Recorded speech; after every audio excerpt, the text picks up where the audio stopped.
Hello বন্ধুরা, good afternoon, শুভ দুপুর। কেমন আছো তোমরা? আমি মিঠু চলে এসেছি আরও একটি নতুন ব্লগ নিয়ে। তো আজকে ফ্রাইডে, আজকে আমি বানাচ্ছি চিকেন, তাই তোমাদের সাথে একটু শেয়ার করলাম। আর লুকটা কিন্তু বেশ ভালো এসেছে, গরম গরম ভাত, রুটি, পরোটা সবার সাথে কিন্তু ভীষণ ভালো লাগবে। আর হ্যাঁ, আজকের দিনটা কিন্তু ভীষণ একটা ভালো দিন, তোমরা সবাই নিশ্চয়ই জানো যে 12/12। তো আজকের দিনটায় কিন্তু আমরা ইউনিভার্সিটি থেকে যে যার মনের ইচ্ছা আমরা কিন্তু সেইটা কিন্তু চেয়ে নিতে পারি। তো ভীষণ ভালো দিন। তোমরাও কিন্তু তোমাদের যে উইশ আছে সেটা কিন্তু তোমরা চেয়ে নাও। ইউনিভার্স অবশ্যই তোমাদের সেই স্বপ্নটা পূরণ করবে।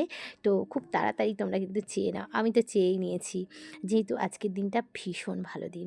তো একটু তোমাদের সামনে আসলাম রান্নাবান্না করতে করতে, আর তোমাদের সাথে বেশ কয়েকটা ভালো ভালো কথাও শেয়ার করলাম। আর সব জিনিস কী বলো তো, শেয়ার করলে কিন্তু বেশ ভালো লাগে। তোমরাও বেশি করে শেয়ার করবে। শেয়ার করাটা কিন্তু খারাপ না। শেয়ার করলে মনটাও যেরকম ভালো থাকে, আর ইউনিভার্সও কিন্তু বেশ খুশি হয়। তোমরাও কিন্তু তোমাদের উইশটা ইউনিভার্সের থেকে চেয়ে নাও। তো ফাইনালি চিকেনের লুকটা দেখো, গরম গরম পরোটা, রুটি, ভাত সবার সাথেই ভালো লাগবে। তো ভিডিওটা কেমন লাগলো অবশ্যই জানিও। আবারও দেখা হচ্ছে।